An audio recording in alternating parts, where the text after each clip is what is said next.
Alright, hello everyone. Today we are diving into a controversial topic that I'm very excited to talk about. This is going to be the second episode of my Unfiltered opinions. Yeah, so we're diving into a heated topic today. Hang on a minute. This is going to be a feminist video. So can't forget the septum. What is wrong? I just need to dye my hair blue and then we're good to go. So today we are talking about abortion and being pro-choice. Why I'm pro-choice. And by pro-choice I mean that I believe that every woman has the right to decide what happens inside her own body. Controversial, I know. No government, no politicians, no stranger on the internet gets to decide whether she stays pregnant or not. So if you're already heated, stay with me. So I'm going to lay out my raw reasons on why this is the only logical and humane stance. So let's go.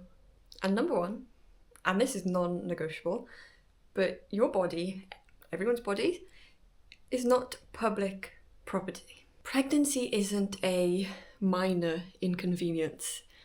It's a massive physical takeover. Organs shift, bones can separate, blood volume spikes 50%. Risks include gestational diabetes, preeclampsia, permanent damage, and even death. We can't even force anyone to donate a kidney or donate blood to a living human, even their own children. Suddenly, when it's a fetus using a woman's body, the state gets to override her. That's inconsistent and cruel.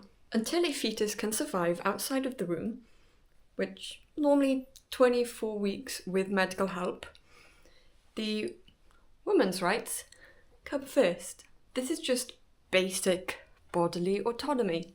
Now let's talk about the reality, because I think pro-life people have this fantasy in their head that banning abortions will stop them. Now that's just not true. Banning abortions makes them more deadly.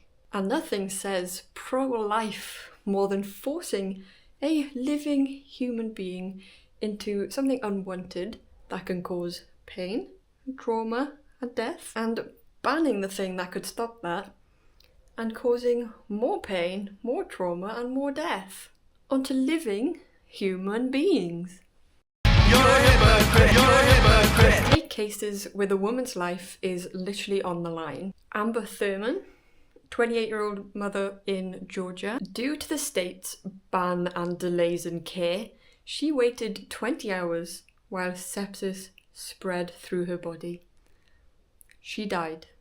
Her death was ruled preventable by Georgia's own maternal morality review. Doctors were scared of legal consequences from what used to be standard care. We've seen similar tragedies in places like Texas and other banned states. Women like Jocelyn Barnicker and Portia Numezi dying from untreated miscarriages and complications because hospitals hesitated to intervene while any fetal heartbeat was detected.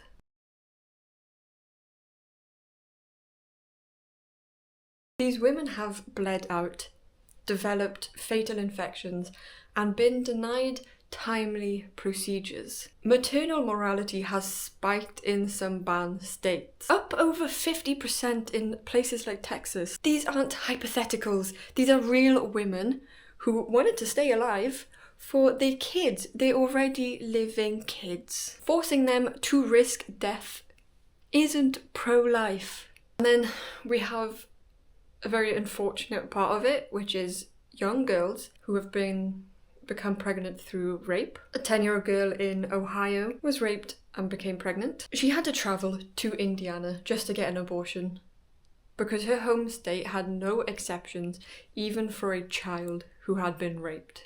A child, already traumatized by what has happened to her. Her body is nowhere near ready for pregnancy and birth. Is it pro-life to force a child to give birth to a child?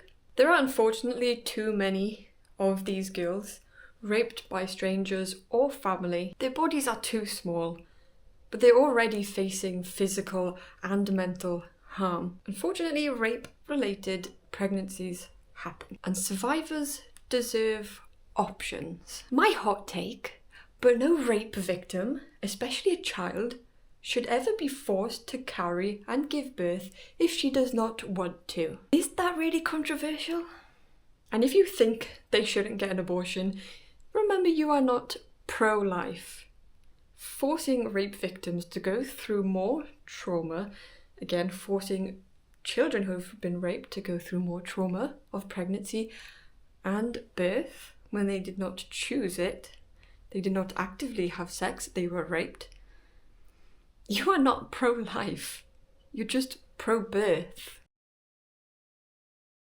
I think if a child is raped, abortion. Their body is not ready in any way for a pregnancy or a birth.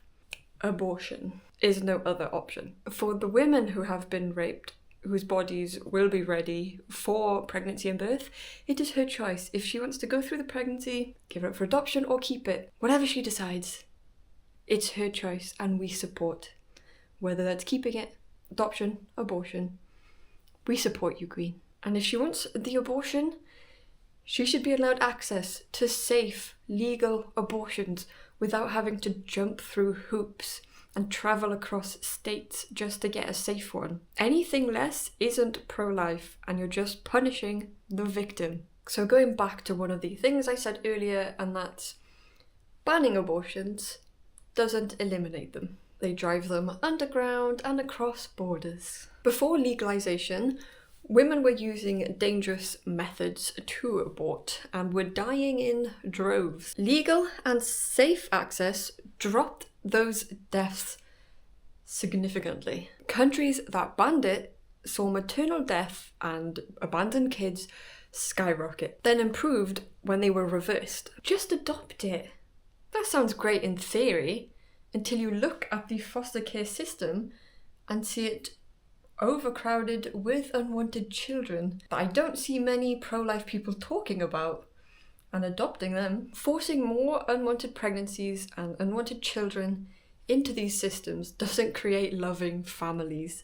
It just creates more suffering to these children. Yes, very pro-life of you, thank you. And that late-term panic is rare, under 1%. And it's usually because the mother's life is at risk or the fetus has fatal defects incompatible with life. No one is out here aborting healthy, near-term pregnancies on a whim. When you've gotten that late into a pregnancy, the decision has already been made. And the majority of the time, these are people who want these kids. A fertilized egg has potential, but personhood isn't instant at conception. Early on, there's no brain activity, there's no viability, there's no consciousness. Science shows the development is gradual. Most places set limits around viability with health exceptions. If every early cell equaled a person, full person with overriding rights, we'd be investigating every single miscarriage and shutting down IVF. But that's not how it works, because that is bloody ridiculous. This argument often masks control over women's bodies and sex lives, and not consistent with life protection. To those calling it murder, if you truly cared about babies and children, you'd back conception access. You'd support real sex education, healthcare, paid leave, and support mothers. But funny how those loudest voices often block access to those exact things. This isn't about saving every potential life, is it? It's about punishing women for getting pregnant. It's about controlling women. It always has been about controlling women. I think that's where I'll leave it for now. I'm pro-choice because I believe that women are human beings with the right to choose what happens to their bodies. Because safe and legal abortions prevent death and trauma. Because forcing birth creates more pain and suffering. And being pro-choice is more pro-life than being pro-life. If you disagree, cool. Let us know why. Yeah, agree, disagree, Comment below your reasoning. Anything insulting, rude, will get deleted from whether you agree with me or disagree. Subscribe if you want, like if you want, share it more so. It's mostly what I care about, because it gets these important topics out there. We like to keep it real over here, talk about real life issues. Thank you for watching, thank you for listening. And I will see you in the next one. Ta-da!